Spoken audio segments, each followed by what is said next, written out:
You text first. You make plans. You show up early. You bend your schedule around theirs. You give your energy, your time, your attention. And they cancel last minute. They reply 3 days later. They forget your birthday. They take everything you offer and give back nothing. Here's the truth nobody wants to say out loud. The more available you are, the less valuable you become. The more you tolerate disrespect, the less they respect you. The cycle doesn't break on its own. It breaks when you decide to break it. And today, you're deciding.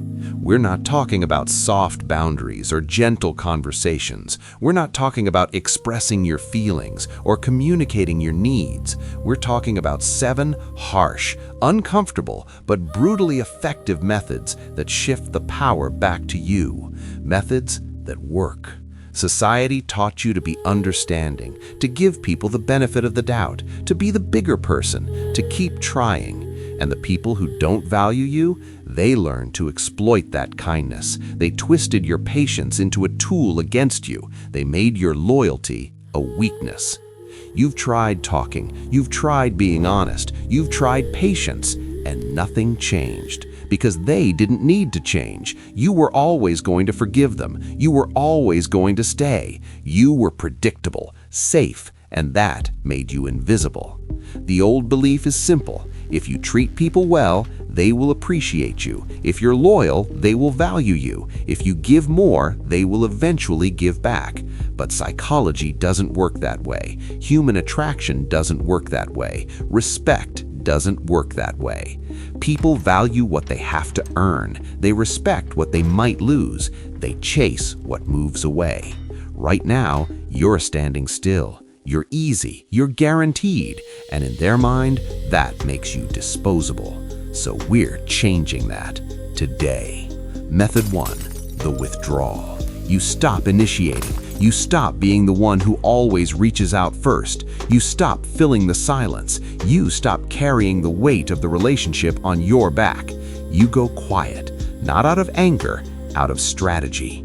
When you withdraw your energy, something interesting happens. The imbalance becomes visible. They suddenly feel the absence. They notice the lack of texts, the lack of effort, the lack of your presence. And for the first time, they wonder, did I take this person for granted? Jake learned this the hard way. He had a friend who only called when he needed something, a ride, money, advice. Jake was always there, always available, until one day, Jake stopped answering immediately, stopped offering help before being asked, just pulled back. 2 weeks later, the friend called, not asking for anything, just checking in, for the first time in years, because Jake's absence created a vacuum, and that vacuum forced the friend to notice what he'd been ignoring, Jake's value. This is the first truth. Your availability is your currency. When you spend it on people who don't value it, you go broke emotionally. When you withdraw it, they suddenly realize what they had. Scarcity creates value, even in relationships.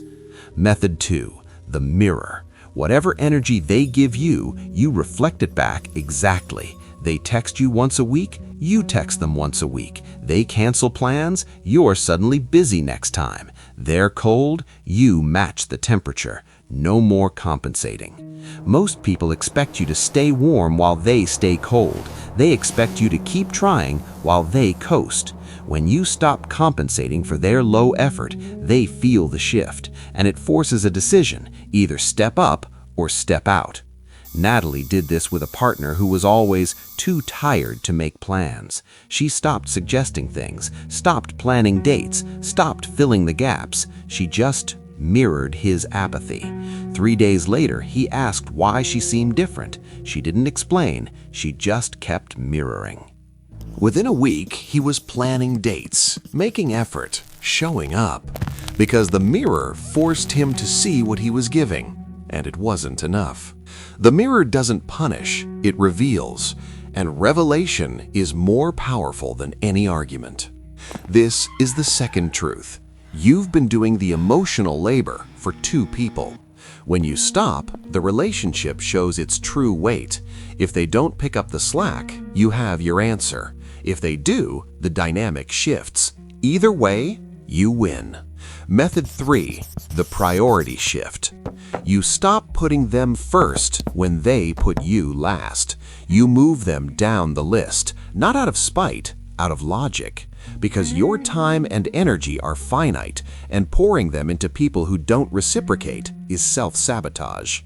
Your brain treats relationships like investments. When you keep investing in someone who gives nothing back, you're operating at a loss, and losses drain you. They make you bitter. They make you resentful. The priority shift stops the drain. Carlos had a friend group that always flaked. Plans were made, then broken. He was the only one who showed up consistently. So he stopped. He started saying no. He started making plans with people who valued his time. The flaky group? They noticed, and suddenly they wanted him back. But Carlos didn't go back because the priority shift taught him something. When you stop chasing people, you see who chases you. And the ones who don't, they were never your people. They were just placeholders. This is the third truth. You teach people how to treat you by what you tolerate. When you tolerate being last, you stay last. When you prioritize yourself, people either rise to meet you or fall away. Both outcomes are good. Method 4, the boundary wall. You stop explaining, you stop justifying, you stop over-communicating. You set a boundary and you enforce it. No discussion, no negotiation, just a clean line they can't cross. Most people are taught that boundaries need to be explained, softened, apologized for. But harsh truth, boundaries don't need your permission. They don't need their understanding. They just need to exist and be enforced. Sophia had a coworker who constantly dumped tasks on her. Sophia always said yes because she didn't want to seem difficult, until one day she just said no. No explanation, no apology, just no. The coworker was shocked, then angry, then respectful. Because the boundary wall signals something powerful. I am not negotiable. I am not a place where you can dump your problems and walk away clean. I have limits, and those limits are non-negotiable. That energy shifts everything. This is the fourth truth. People push boundaries to see what they can get away with. When you don't defend your boundaries, they disappear. When you defend them without explanation, people learn fast. Respect isn't given, it's enforced. Method 5, the replacement strategy. You don't sit around waiting for them to change. You don't give them all your time and hope they notice. You fill your life with people who do value you, and suddenly they're no longer the main character in your story. This sounds harsh, but it's survival. When you focus all your energy on someone who doesn't see you, you starve yourself of real connection. The replacement strategy isn't about revenge, it's about balance. You're redistributing your energy to people who give it back. Ethan had a best friend who slowly started ghosting him. Ethan kept trying, kept reaching out, until he realized he was mourning a friendship that was already over. So he stopped. He started investing in other friendships. Within a month, the old friend came back asking what happened. But by then, Ethan had moved on. Not out of anger, out of clarity. Because the replacement strategy taught him this: when someone shows you they don't value you, believe them and move accordingly. Don't wait for them to change. Change the cast. This is the fifth truth. You can't force someone to value you, but you can stop giving them access to you. And when they see you thriving without them, one of two things happens. They wake up or they fade out. Both are wins. Method 6, the indifference shield. You stop reacting. You stop getting emotional. You stop letting their behavior affect your mood. You treat their disrespect like weather. It happens, you move on. You don't internalize it. This is the hardest method because your emotions want to react. Your ego wants to fight back. But indifference is more powerful than anger. Anger shows them they still have power over you. Indifference shows them they don't. Maya had a family member who constantly criticized her. For years, Maya defended herself, argued, tried to prove her worth. It never worked, so she stopped. She just nodded, said nothing, moved on. The criticism didn't stop, but it stopped mattering. Because the indifference shield removes the reward. People who disrespect you want a reaction. They want control. When you stop giving them that reaction, they lose interest. Not always, but often enough. This is the sixth truth. You can't control how people treat you, but you can control how much it affects you. When you stop letting their disrespect live rent-free in your mind, you take your power back. Indifference isn't cold, it's freedom. Method 7. The exit. Sometimes the only way to handle people who don't value you is to remove them from your life completely. No closure conversation, no final plea. Just a clean exit. You walk away and you don't look back.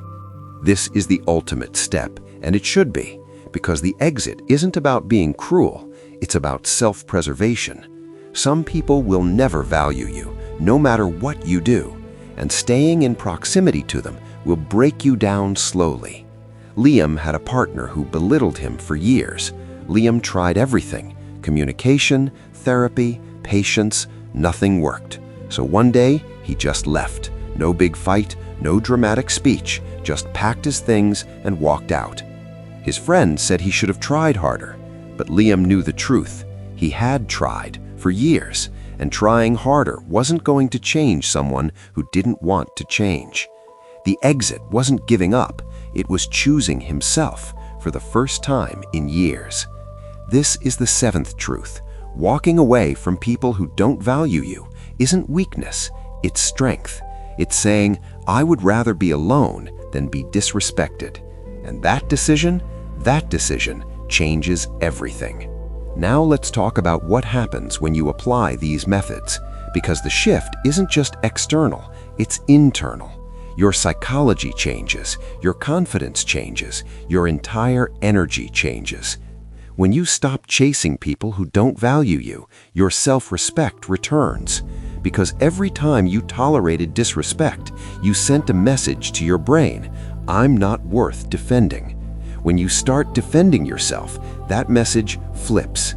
Your brain starts to believe, I am worth protecting, I am worth prioritizing, I deserve people who see me. And that belief becomes your new baseline. It changes how you walk into rooms, how you communicate, how you show up in the world. People feel that shift, and they respond to it, some with respect, some with distance. Both are useful information, because the people who respect your boundaries are your people. The ones who don't, they never were. But here's the hard part. Some people will test you. They'll push back. They'll say you've changed. They'll accuse you of being cold, distant, selfish. And they're right, you have changed. You stopped being their doormat. When you stop over-functioning in relationships, people who benefited from your over-functioning will complain. They'll tell you the old you was better.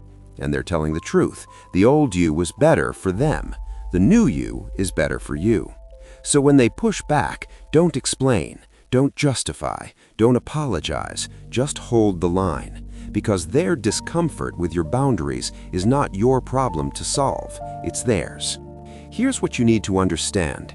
These 7 methods aren't about punishing people. They're about protecting yourself. They're about reclaiming your energy, your time, your peace.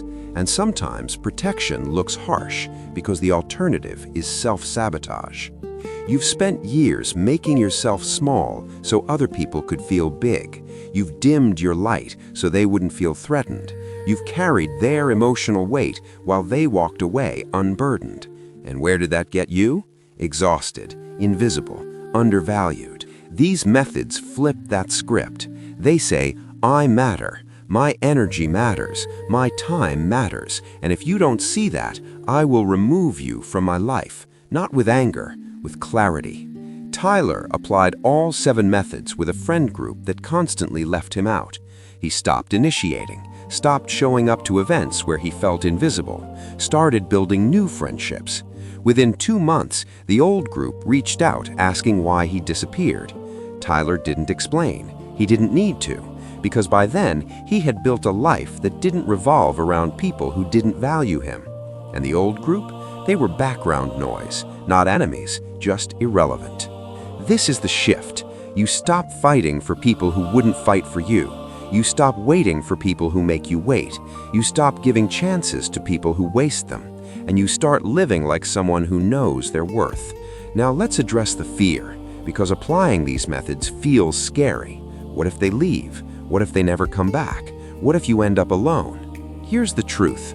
If someone leaves because you set boundaries, they were always going to leave. They were just waiting for an excuse. And if someone never comes back after you withdraw, they never really were there in the first place. You're not losing people by applying these methods. You're revealing who was real and who was using you.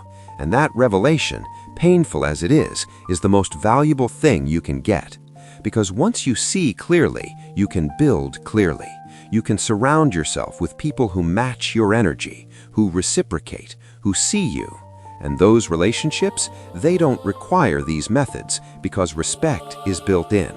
Emma applied these methods with her entire social circle. Half of them faded away. She grieved that, but the half that stayed, they became her real family.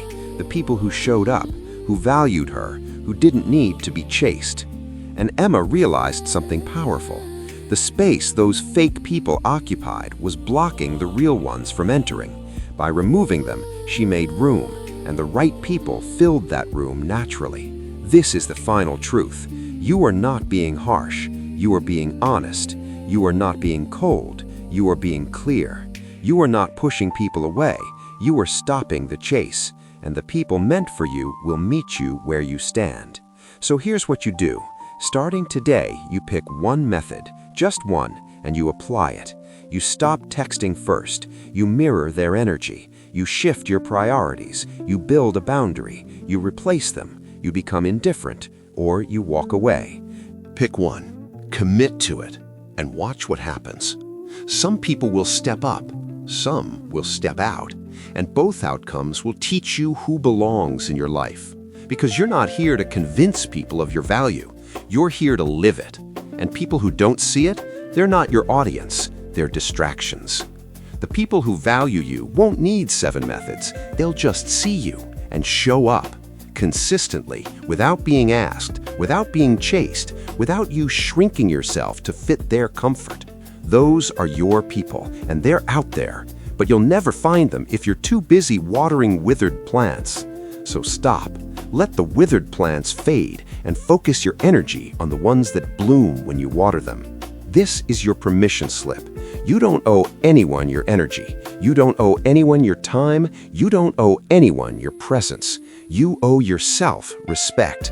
And these 7 methods are how you reclaim it. So go quiet, mirror their coldness, shift your priorities, build your walls, replace them, become indifferent, or walk away. Do what you need to do to protect your peace. Because the people who matter will understand. And the people who don't, they never mattered.